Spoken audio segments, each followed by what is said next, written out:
பாஜகவை விமர்சிக்கிற போதெல்லாம் ஒட்டுமொத்த இந்துக்களையே விமர்சிக்கிறோம் என்று திசை திருப்புகிறார்களா இல்லையா?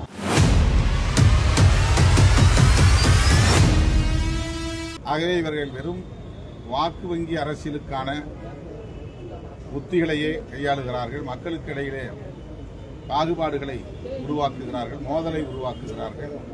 அதுதான் பிரதமரின் அணுகுமுறையாகவும் இருக்கிறது என்பது அதிர்ச்சி அளிக்கிறது.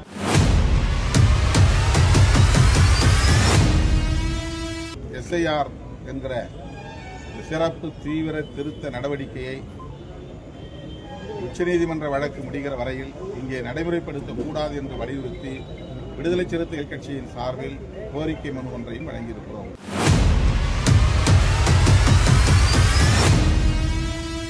அகில இந்திய பத்திரிகையாளர்கள் சங்கங்களின் கூட்டமைப்பின் சார்பில் ஒரு கருத்தரங்கம் இங்கே நடைபெற்றுள்ளது.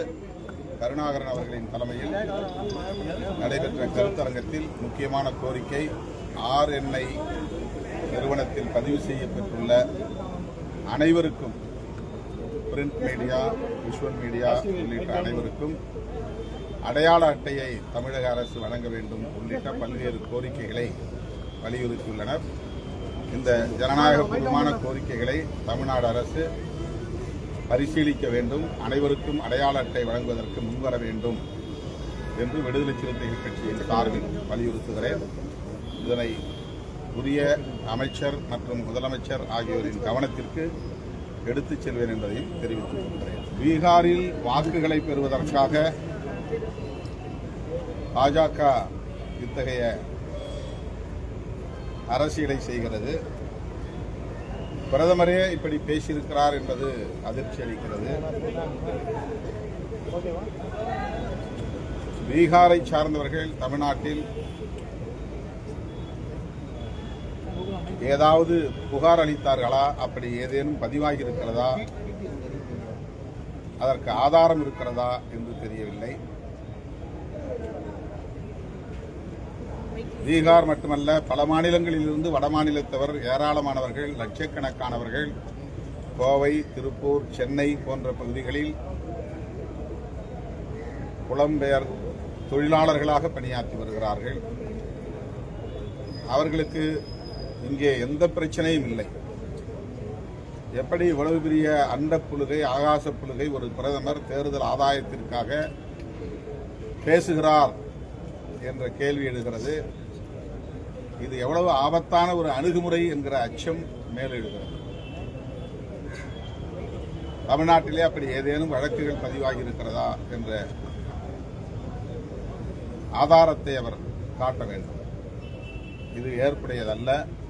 பிரதமர் அவர்களின் இந்த கருத்தை விடுதலை சிறுத்தைகள் கட்சி வன்மையாக கண்டிக்கிறது.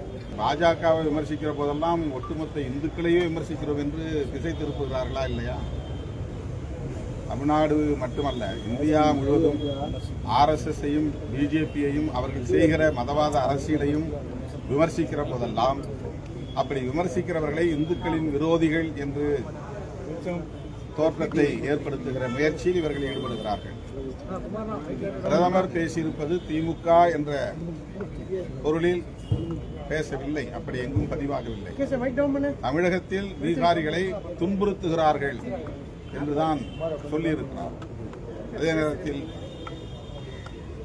தெலுங்கானா, கேரளா மாநிலங்களிலும் வடமாநிலத்தவர்கள் அவமதிக்கப்படுகிறார்கள் அல்லது துன்புறுத்தப்படுகிறார்கள் என்ற கருத்தையும் அவர் சேர்த்தே பதிவு செய்திருக்கிறார். ஆக அவருக்கு தேர்தல் அரசியல் முக்கியமானதாக இருக்கிறது. ஆதாயம் தேடுவதே அவரின் நோக்கமாக இருக்கிறது. அதற்காக ஒடிசாவிலே என்ன பேசினார்கள்?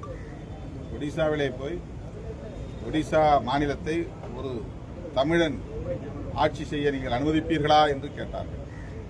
ஒரு IAS அதிகாரி அங்கே முதல்வராகி விடுவார் என்று யூகம் செய்து அதையே அரசியலாக்கினவர்கள்.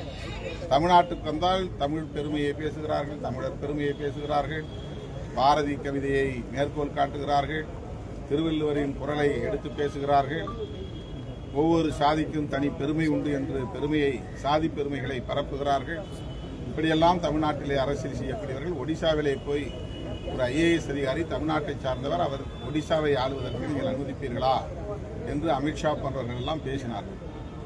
ஆகவே இவர்கள் வெறும் வாக்கு வங்கி அரசியலுக்கான உத்திகளையே கையாளுகிறார்கள். மக்களுக்கு இடையிலே பாகுபாடுகளை உருவாக்குகிறார்கள், மோதலை உருவாக்குகிறார்கள்.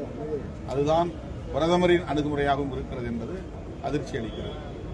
அண்மையிலே தலைமை தேர்தல் அலுவலரின் தலைமையில் அனைத்து கட்சிகளின் சார்பில் இது தொடர்பான கலந்தாய்வு கூட்டம் நடைபெற்றது. அந்த கூட்டத்தில் விடுதலை சிறுத்தைகள் கட்சியின் சார்பிலும் பங்கேற்றோம்.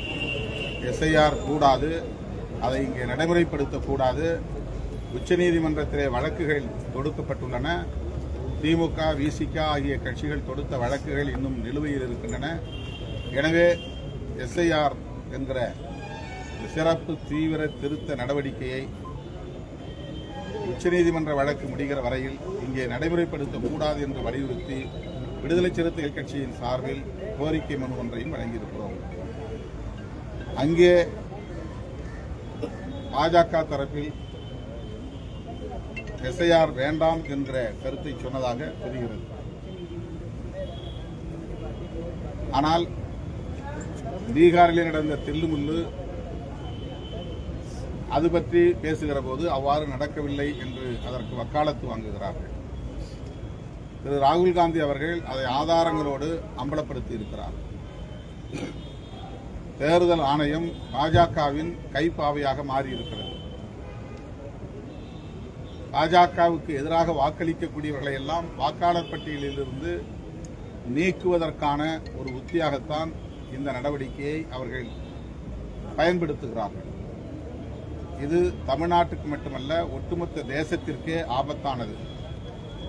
ஆகவேதான் தமிழ்நாட்டில் இதை நாம் அனுமதிக்க மாட்டோம் என்று வலுவாக குரல் எழுப்பி வருகிறோம். நவம்பர் 2ஆம் தேதி மாண்புமிகு முதலமைச்சர் அவர்களின் தலைமையில் இது தொடர்பான கலந்தாய்வு கூட்டமும் ஒருங்கிணைக்கப்பட்டுள்ளது. அதிமுக உள்ளிட்ட கட்சிகளும் இந்த நிலைப்பாட்டுக்கு இசைந்து இணங்கி ஒத்துழைக்கும் என்று நான் நம்புகிறேன். இது மிக மிக அவசியமான ஒன்று. எனவே பாஜக கையில் எடுத்திருக்கிற இந்த ஆபத்தான நடவடிக்கையை தமிழ்நாட்டில் ஒருபோதும் அனுமதிக்கக்கூடாது என்று அனைத்து கட்சியினருக்கும் விடுதலை சிறுத்தைகள் கட்சியின் சார்பில் வேண்டுகோள் விடுக்கிறேன்.